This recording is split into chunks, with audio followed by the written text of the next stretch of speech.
Le 19h de Public Sénat, toute l'actualité politique et parlementaire. Bonsoir à tous. Voici les titres de l'actualité de ce lundi. Plus de 13 millions de téléspectateurs, DSK détrône dans l'œil des enfoirés, précédent record d'audience de l'année sur TF1. Martine Aubry obligée aujourd'hui de riposter à l'aveu sur le pacte qui fait d'elle une candidate par défaut. Nouvelle journée noire des bourses européennes, plombée par les divisions et l'incapacité des dirigeants de l'Union face au danger d'un défaut de paiement grec. Athènes, confrontée aux pires estimations et maintenant à une récession de 5,5%. En France, mobilisation de forces ouvrières demain pour dire stop à l'austérité. Jean-Claude Mailly s'expliquera dans le 19h. Au lendemain des journées du patrimoine, Valéry Giscard d'Estaing veut rendre au public l'hôtel de la Marine que l'armée quittera dans 3 ans. Mais la contre-offensive de l'homme d'affaires Alexandre Allard ne se dément pas avec de nombreux soutiens people. Son conseiller et ancien ministre de la Culture, Renaud Dodieu de Vabre, est notre invité ce soir. Dominique Strauss-Kahn a également endossé hier soir son costume d'économiste en chef sur TF1 pour prôner l'effacement de la dette de la Grèce. Hérésie, a répondu Jean-François Copé pour l'UMP. Également François Fillon, le Premier ministre, qui parle d'irresponsabilité. Ce serait ouvrir les vannes pour toutes les spéculations. La situation est ce soir encore plus tendue, minée par l'absence d'avancées concrètes de l'Union européenne. Jérôme Rabier. Chaque jour qui passe rapproche un peu plus la Grèce du défaut de paiement et même ses dirigeants semblent s'inquiéter. C'est une semaine vraiment cruciale pour le pays, pour l'eurozone, pour chacun d'entre nous et même pour moi personnellement. Le pays attend toujours le déblocage de 8 milliards d'euros d'aide de la part du FMI, de la Banque Centrale Européenne et de l'Union Européenne.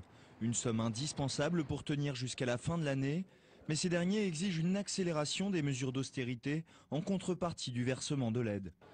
Licenciement de fonctionnaires, privatisation rapide et massive ou encore réduction des dépenses de santé, voilà ce que la France et les autres créanciers exigent. La Grèce sait ce qu'elle a à faire, le gouvernement grec sait quelles sont ses obligations, ses devoirs, ses responsabilités vis-à-vis de ses créanciers. Il n'est donc pas question, une seconde, d'imaginer autre chose que la réussite de cette stratégie. Une stratégie d'attente risquée, les bourses européennes ont en effet reculé toute la journée, faute d'accord trouvé ce week-end entre dirigeants européens pour soutenir la Grèce. Les valeurs bancaires qui détiennent une partie de la dette grecque sont une fois de plus sérieusement touchées, entraînant le CAC 40 qui clôt en baisse de 3%. Est-ce que j'ai une tête de substitution? Interrogation lancée devant des journalistes aujourd'hui par Martine Aubry. Elle était à Nice dans une tentative de désamorcer la bombe lancée par Dominique Strauss-Kahn. L'évocation par ce dernier hier soir sur TF1 du fameux pacte de Marrakech. Alors maladresse ou baiser de la mort de DSK, les partisans de François Hollande en tout cas n'ont pas tardé à enfoncer le clou. Flora Sauvage. Pas question de passer pour une candidate de substitution. Au lendemain du mea culpa télévisé de DSK où il a mentionné un pacte qui le liait à la maire de Lille, Martine Aubry tente de déminer la polémique sur sa présumée candidature par défaut à la primaire socialiste. Car Martine Aubry a toujours nié l'existence de cet accord. Du côté des soutiens de François Hollande, on essaie même d'en faire un argument de campagne contre la maire de Lille. Dominique Strauss-Kahn a confirmé hier soir qu'il souhaitait être candidat et qu'il y avait donc un accord avec Martine, c'est tout. Dans son intervention télévisée, DSK a reconnu une faute morale, mais il n'a pas présenté d'excuses à son camp, ce que regrettent certains. Il aurait pu, il aurait dû, comme il l'a fait vis-à-vis du Fonds monétaire international, présenter des excuses afin que finalement nous puissions parler d'autre chose. Parler d'autre chose et tourner la page, c'est le mot d'ordre des candidats à la primaire socialiste. Pourrait-il siéger dans votre gouvernement si vous étiez élu à l'Élysée? Je pense que ça n'est plus d'actualité. Donc c'est non? Donc c'est non. L'actualité du Parti socialiste n'est pas le commentaire, les jugements, les appréciations sur l'intervention d'hier. Je crois que c'est une position que j'affirme ici. Au Parti socialiste, les propos de Dominique Strauss-Kahn ont tendu un peu plus les relations avec les partisans de Martine Aubry, et ce à 3 semaines de la primaire qui va déterminer le candidat socialiste pour la présidentielle. François Hollande qui, notons-le, est la personnalité préférée des Français avec 54% de bonnes opinions dans le baromètre Ipsos Le Point. Bonsoir Guillaume Tabar. Bonsoir. DSK s'est donc livré à un exercice de contrition, mais bien insuffisante pour les féministes qui ont depuis ce matin les mots les plus durs. La partie la plus longue de l'interview, on l'a tous noté, a été consacrée bien sûr à sa contre-attaque qui s'est achevée de manière à préserver l'avenir. Alors est-ce que vous avez retenu ce point fort, les derniers mots notamment de l'intervention de DSK, on verra. Voilà, sa phrase finale, on verra, un futur, alors qu'il est là pour solder une affaire du passé qui montre clairement que Dominique Strauss-Kahn n'a pas renoncé à jouer un rôle public, un rôle voire politique. Alors, bien évidemment, le train de la présidentielle est parti sans lui. 2012 se jouera sans lui, mais Dominique Strauss-Kahn, qui a en gros le même âge que Martine Aubry, François Hollande, Nicolas Sarkozy, entend montrer que clairement il faudra compter avec lui dans les années à venir. Bien. Alors, dans votre papier des Échos ce matin, vous faites référence à quelques grands revenants avant lui, Alain Juppé, tout récemment. Vous remontez même à 1959 avec l'affaire de l'Observatoire de François Mitterrand. On s'en souvient peut-être à Public Sénat, puisque ça s'est déroulé pas très loin d'ici, sur l'avenue de l'Observatoire, dans le prolongement du Sénat. Cette mise en scène un peu rocambolesque, un complot, voilà, dans lequel François Mitterrand était tombé en gros dans un traquenard qui visait à faire croire qu'il avait organisé lui-même un attentat contre lui. Ce qui était bien sûr faux, mais il s'était fait piéger, il avait marché et il avait répondu malheureusement à cette affaire. Il faut se souvenir, alors on est peut-être tous un peu jeunes pour s'en souvenir, mais que la carrière de François Mitterrand avait failli être brisée net. La levée de son immunité avait été votée ici même au Sénat. Donc François Mitterrand, qui était encore jeune à l'époque, il était encore jeune, il avait 46 ans, eh bien sa carrière semblait définitivement brisée. On a vu comment rien n'était définitif. Je cite également l'exemple d'Alain Juppé. Cette fois-ci, c'est plus récent parce que on se souvient de sa condamnation dans l'affaire des emplois fictifs du RPR et qu'à l'époque, Alain Juppé avait dit si je suis condamné à une peine infamante, eh bien cette fois-ci, je tournerai la page, je ferai toute autre chose. C'est vrai qu'il est parti au Canada et puis Alain Juppé est redevenu ministre, a été rebattu à Bordeaux, puis est redevenu ministre aujourd'hui. Et aujourd'hui, c'est la coqueluche de la droite, il faut le dire, et en tout cas le ministre le plus heureux du gouvernement. Donc peut-être que Dominique Strauss-Kahn avait cet exemple en tête pour dire qu'en politique, rien ne se remonte, rien n'est jamais définitif. Donc, on verra, pour reprendre cette formule. En tous les cas, la question du nouvelobs.com, notre partenaire, était celle-ci aujourd'hui. Selon vous, DSK a-t-il un avenir politique? Eh bien, vous répondez très majoritairement non à 69%.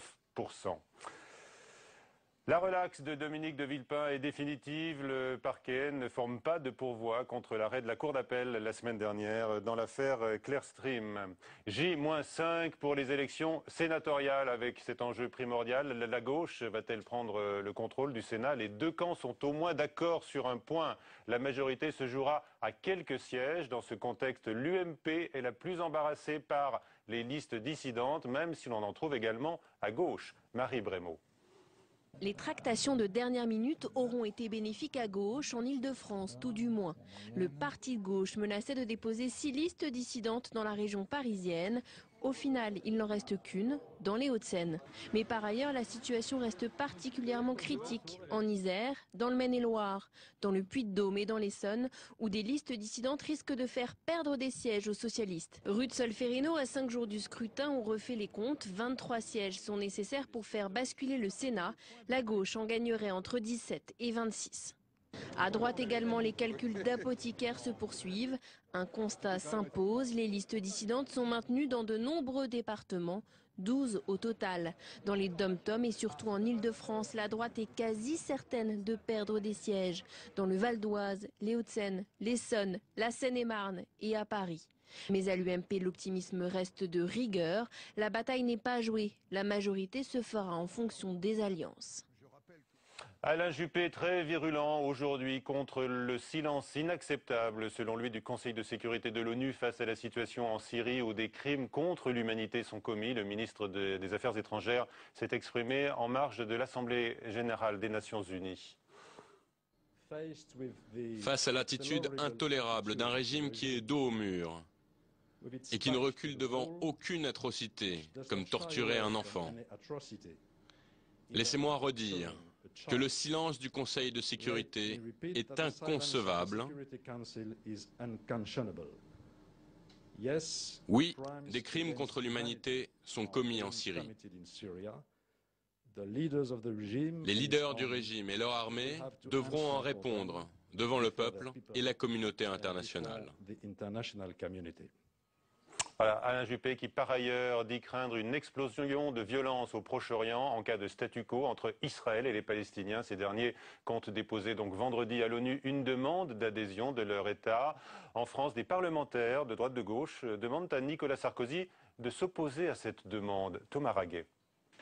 Une lettre ouverte demandant au président de la République que la France ne reconnaisse pas l'État palestinien le 23 septembre prochain à l'ONU. L'initiative, lancée par Claude Goasguen, a été signée par 110 parlementaires. C'est carrément un moyen de faire pression et de faire entendre la voix de 110 parlementaires pour mettre en garde sur le danger qu'il y a, car si cette affaire aboutit, c'est-à-dire si une résolution était votée, en réalité elle ne changerait rien. Et vous aurez une immense déception dans les pays arabes qui penseraient que l'État palestinien serait reconnu et qui en réalité verraient que la situation n'a pas du tout évolué. Une question qui transcende visiblement les clivages politiques habituels. Si les motivations sont parfois différentes, de nombreux parlementaires de gauche ont aussi signé cette lettre ouverte. Autant j'approuve parfaitement l'exigence du peuple palestinien à avoir un État, autant je comprends d'ailleurs la démarche diplomatique qui est la sienne, autant je pense qu'il ne serait pas souhaitable d'avoir un vote en quelque sorte unilatéral. Si de nombreux parlementaires sont eux favorables à cette reconnaissance unilatérale, cette lettre ouverte témoigne de la sensibilité du sujet. Un sujet sur lequel le Parlement n'a pas été consulté et sur lequel la position de la France n'est toujours pas connue à 4 jours de l'Assemblée générale de l'ONU. Voilà, la France cherche une solution négociée, c'est ce qu'a encore dit aujourd'hui Alain Juppé. Jean-Claude Mailly, le secrétaire général de Force ouvrière, est donc notre premier invité ce soir.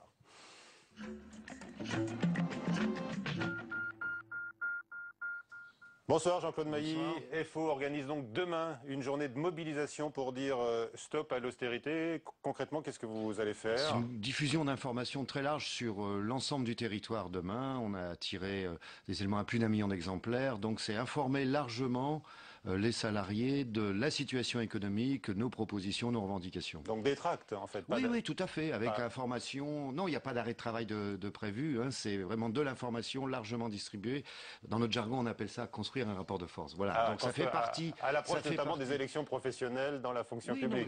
Non, mais il y a ça aussi. Si ça vous compte aussi. Oui, non, mais bien sûr. C'est bien de le dire. Oui, non, mais je l'ai toujours dit. En tous les cas, donc une action dans les rues, des tracts, alors que les autres syndicats, eux, ont prévu une journée d'action. Ce sera le 11 octobre, une action commune. Pourquoi toujours se faire bande à part? On avait décidé de cette action dès le mois de juin. Hein. Donc on a des meetings. Moi, je fais énormément de déplacements en ce moment.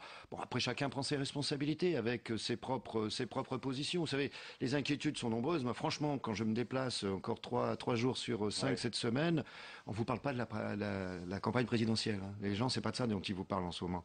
Ils vous parlent des problèmes d'emploi, ils vous parlent des problèmes de pouvoir d'achat, ils vous parlent des inquiétudes dans l'avenir des services publics. Ce sont tous les thèmes qu'on traite d'ailleurs dans la campagne présidentielle aussi. Oui, non, mais je veux dire, c'est leur préoccupation. Elle est là pour le moment. J'aimerais quand même vous interroger sur votre position par rapport aux autres syndicats. Donc toujours cavalier seul, Force ouvrière. Alors que la CGT, là aujourd'hui, a déposé un préavis de grève dans la fonction publique pour ce fameux 11 octobre. Vous allez rester à l'écart? Écoutez, c'est pas une question de faire cavalier seul. Si on veut faire l'unité d'action et on est pour, ça veut dire qu'on est d'accord sur les revendications, d'accord sur les modalités d'action. Vous avez bien vu qu'y compris les autres syndicats, c'était pas aussi simple que ça. On est dans une situation où on claque pas des doigts. Hein, il faut construire quelque chose sur des positions partagées. On n'a pas tous la même position, dont acte. En tous les cas, vous êtes tous d'accord pour réclamer des augmentations de salaire, notamment dans la fonction publique, une augmentation générale. Nicolas Sarkozy vous a un peu répondu par avance. C'était l'autre jour au Conseil des ministres, puisqu'il a récusé, lui, le mot rigueur. Vous dites stop à l'austérité, stop à la rigueur. Le chef de l'État considère qu'il n'y a pas d'austérité, pas de rigueur en tous les cas, car il n'y a pas de réduction des salaires des fonctionnaires, comme dans certains pays européens. Oui, non, mais attendez, la rigueur ou l'austérité, ça n'est pas uniquement la question des salaires et de baisser les salaires. Déjà qu'on les augmente pas, c'est déjà une politique de rigueur. Et moi, j'insiste, il y a un autre volet dans cette politique de rigueur. C'est par exemple sur 2 ans, ce qui a été annoncé par le Premier ministre le 24 août, sur 2011 et 2012, 2,5 milliards de diminution supplémentaire en matière de recettes publiques, de dépenses publiques. Vous savez, quand on se déplace, moi je visite par exemple énormément d'hôpitaux actuellement, il y a une situation très tendue dans les hôpitaux. Il y a effectivement des problèmes de personnel, des problèmes d'effectifs. Mais quand vous avez un peu partout dans les hôpitaux les infirmières de nuit qui vous disent, par exemple, on n'a plus de moyens, on est obligé de prendre des prescriptions oralement alors qu'on n'a pas le droit à des prescriptions de médicaments. Voilà, c'est des problèmes qui se posent concrètement aujourd'hui dans tous les hôpitaux. Mais on peut parler d'autres secteurs. Vous savez, la révision générale des politiques publiques, au-delà de la question des effectifs, remet en cause le fonctionnement des services publics, pose un problème d'avenir de la République. Moi, je le dis clairement, ce qui est vrai dans les hôpitaux, c'est vrai dans les commissariats de police, c'est vrai un peu partout aujourd'hui. Mercredi, je serai à Toulouse, y compris pour la commémoration de la catastrophe d'AZF, il y a 10 ans. Il faut savoir qu'aujourd'hui, par exemple, les services de l'État ont des moyens réduits et que toutes les usines Seveso ne sont plus contrôlées comme elles devraient l'être. Voilà, ça fait partie aussi des conséquences de la RGPP. Est-ce que vous estimez que la crise actuelle avec l'état des finances publiques ne peut pas être synonyme de rigueur d'une façon ou d'une autre? Non, attendez, on ne dit pas il faut laisser exploser les déficits, sauf que les problèmes sont mal posés. C'est vrai qu'on ne peut pas tout régler au niveau national. Il y a la gestion des dossiers au niveau européen, il y a la gestion des dossiers au niveau international. Je suis désolé, mais depuis la crise 2007-2008, rien de fondamental n'a été fait au niveau international. Pas plus au niveau européen en termes d'organisation. Donc, qu'est-ce qui se passe? Je ne suis pas surpris, malheureusement, la crise perdure. Et on est dans cette situation aujourd'hui. Est-ce que vous êtes sur la ligne DSK? Vous l'avez entendu à la fin, je ne parle pas de sa faute morale, mais quand il a commenté à la fin de l'interview de sa contre-offensive la dette des États, il dit on l'efface, lui. Écoutez, moi, ça fait quelque temps que je fais partie de ceux qui considèrent effectivement qu'un problème comme celui de la Grèce, où l'austérité, vous voyez bien la situation, moins 5% de croissance, ça veut dire que la situation va s'aggraver. D'une manière ou d'une autre, ça nécessite des décisions au niveau européen et international. Il faudra bien restructurer, annuler une partie de la dette. Donc, sinon, on s'en sortira pas. DSK dit vrai. C'est une position que j'avais annoncée avant d'ailleurs, et on n'est pas les seuls à dire ça, il y en a d'autres qui disent ça. Oui. Il y a un problème, à un moment donné, on voit bien qu'on s'en sort pas. Il y a bien à un moment donné une restructuration de la dette, mais de la même manière. Il faudra que dans les organismes internationaux, que ce soit le FMI, la Banque mondiale, qu'on tienne compte des normes internationales du travail, ce qui n'est pas encore le cas aujourd'hui, et que les critères d'appréciation et les règles nouvelles soient édictées. Restons sur la dette de la Grèce, peut-être des autres pays. François Fillon a répondu aujourd'hui, il a dit que ce serait totalement irresponsable de faire payer aux autres pays finalement la dette grecque. Écoutez, pour le moment, où on en est aujourd'hui, où on en est concrètement, est-ce que le dossier est réglé? Est-ce que la crise est terminée? Est-ce qu'il n'y a pas encore des attaques portées sur la monnaie? Est-ce qu'il n'y a pas, c'est vrai, l'influence du lobbying américain? Parce que pour moi, la situation économique la plus difficile aujourd'hui au niveau international, même si la Grèce c'est bien entendu difficile, c'est la situation de l'économie américaine et des finances américaines. Donc c'est vrai qu'aujourd'hui, une situation de crise comme on la traverse nécessite des actions à tous les niveaux.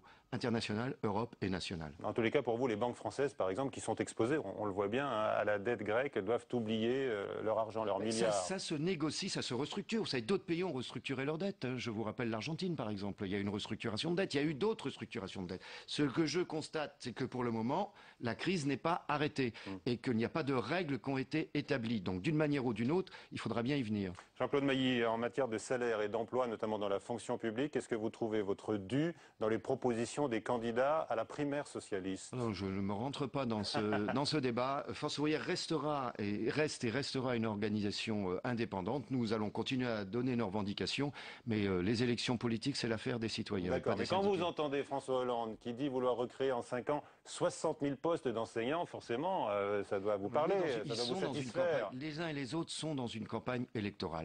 Et moi, je vous dis franchement, aujourd'hui, les partis politiques, quels qu'ils soient, ont leur rôle et leur place, bien entendu, dans la démocratie. On n'en est pas là aujourd'hui et nous continuerons à poser nos revendications. Mais ce que voteront les adhérents FO, je ne veux pas le savoir. Vous irez, vous, voter à la primaire?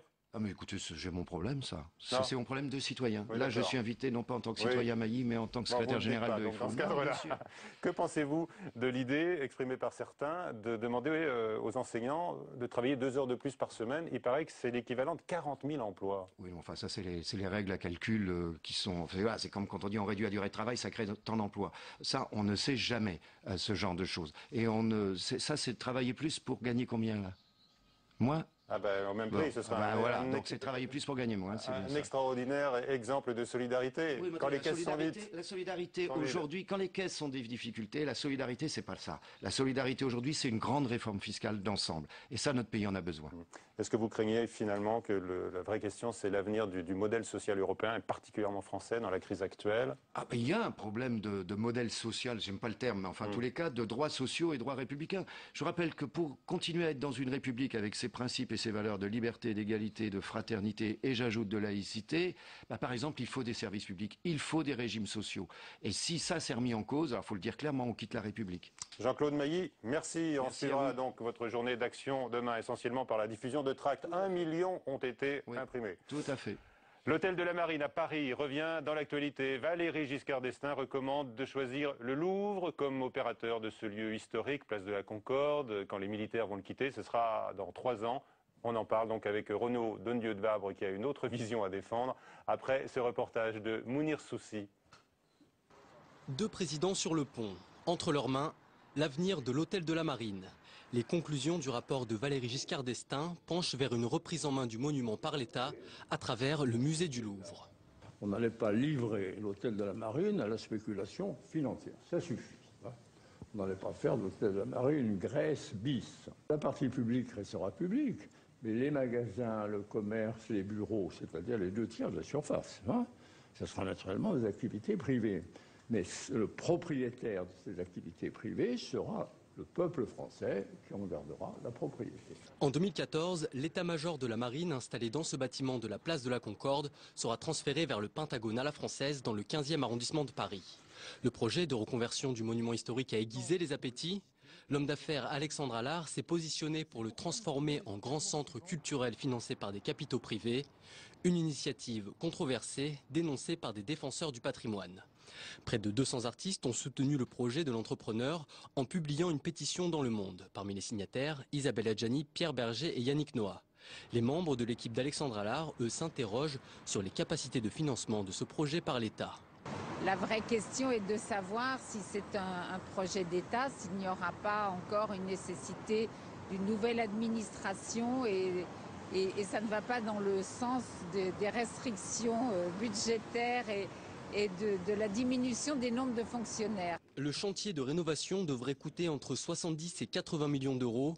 C'est désormais au président de la République de trancher entre les repreneurs potentiels. Avec nous, donc, Renaud Dondieu de Vabre, bonsoir. Bonsoir. Donc, vous conseillez cet homme d'affaires, Alexandre Allard, qui se bat toujours pour son projet, pour cet hôtel de la Marine. On le voit aujourd'hui avec force renfort de people, de personnalités culturelles, on va dire. People, ça a un côté comme ça un peu péjoratif. C'est des noms connus, quoi. Vous avez du monde de la culture. Des grands prix nationaux de l'architecture, des maîtres d'art, des brodeurs, des écailleurs, des doreurs. L'enjeu, c'est quoi? C'est vous qui l'avez composé, cette liste? Pas du tout, ce sont des gens qui se sont manifestés parce qu'ils n'acceptent pas l'idée que le cœur de la capitale va devenir une petite aile supplémentaire de musée et des bureaux d'administration. Une petite aile avec le Louvre, dites-moi comme vous y allez. Le Louvre, quelle belle caution. Une petite aile supplémentaire pour le Louvre et des bureaux, c'est-à-dire la Cour des comptes, un certain nombre d'administrations. Pour une partie. Le projet, c'était quoi? C'était d'en faire un grand lieu de soutien à la création, de faire en sorte, dans le respect absolu de l'histoire du lieu, puisque c'était l'hôtel du garde-meuble, donc de faire en sorte que les métiers d'art, qui sont quand même quelque chose d'exceptionnel pour notre pays, y soient présents, que l'univers de la création dans le domaine de la musique, des arts plastiques, du cinéma soit présent, bref, que ça soit comme une espèce de petite ruche où se croisent des disciplines, des artistes de tout à fait différents les uns des autres, des mécènes pour soutenir le projet, et que ça soit totalement ouvert. Avec un défi qui était dans un lieu qui reste la propriété de l'État. Ce n'est pas M. Giscard d'Estaing qui change quoi que ce soit en la matière. Il n'a jamais été question de vendre l'hôtel de la Marine. Ça aurait été choquant. L'hôtel de la Marine reste la propriété de l'État. L'État avait lancé un concours pour savoir qui acceptait de restaurer, parce que l'estimation donnée par M. Giscard d'Estaing ne correspond pas à ce que disent les architectes. Nos architectes avec lesquels nous avions travaillé pour le projet, un architecte en chef des monuments historiques, a chiffré à peu près à hauteur de 240 à 250 millions d'euros les travaux de restauration. Aujourd'hui, vous avez entendu Monsieur Valéry Giscard d'Estaing, comme vous dites, il a dénoncé la spéculation financière qui pourrait s'emparer de l'hôtel de la Marine et il a dit ça suffit. C'est pour vous ça suffit alors. Je crois, si vous voulez, qu'à Versailles, par exemple, on a été très fiers et heureux d'accueillir des grands mécènes américains depuis la Deuxième Guerre mondiale qui ont permis la restauration du lieu. Ponctuellement.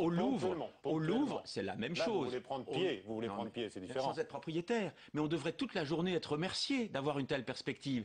Dans la conjoncture budgétaire actuelle, sans être propriétaire, financer l'intégralité de la restauration d'un lieu et faire en sorte que ça soutienne des activités, que ça crée 1000 emplois, mais on devrait tous les jours dire que c'est fantastique. Mais c'est fini pourtant. Non, ce n'est pas fini. Une commission... Ça suffit, dit encore VGE.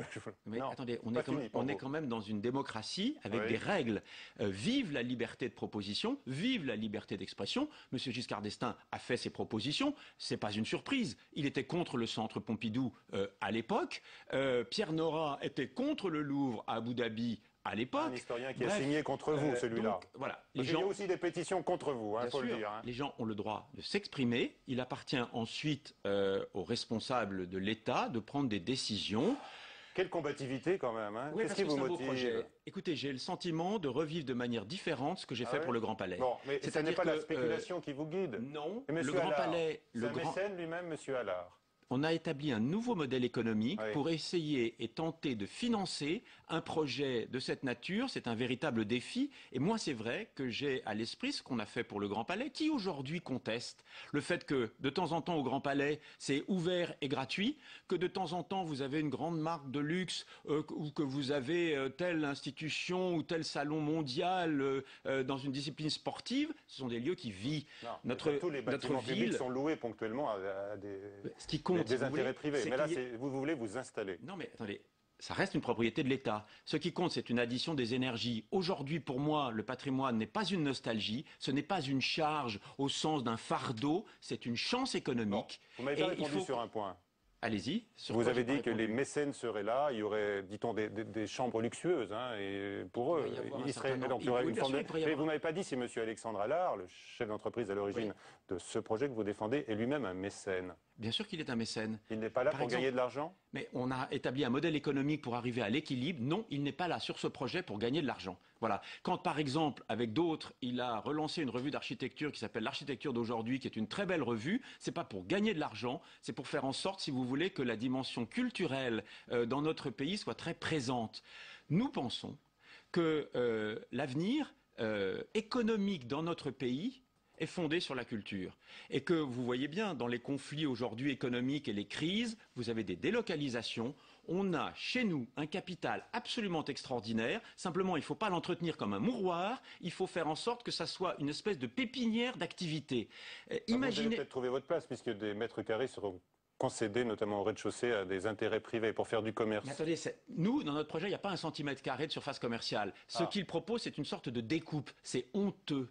Ce qui compte, c'est l'unité d'un lieu et qu'il y ait des vocations différentes à l'intérieur d'un lieu. Je pense que c'est ça l'exigence culturelle et artistique pour un projet aussi emblématique. Place de la Concorde. Un dossier à suivre alors, puisque vous nous dites que la messe n'est pas dite, hein, malgré ce ça suffit de Giscard. Non, non, la messe, la loi de 1905 s'applique dans notre pays.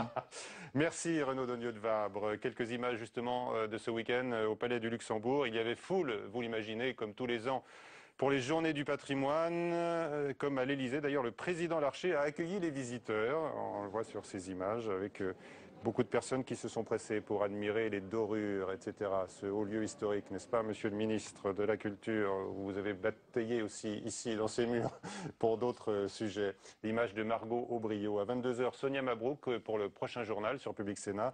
Tout de suite sur LCP, Assemblée nationale. Parlez-moi d'ailleurs. Bonsoir et à demain.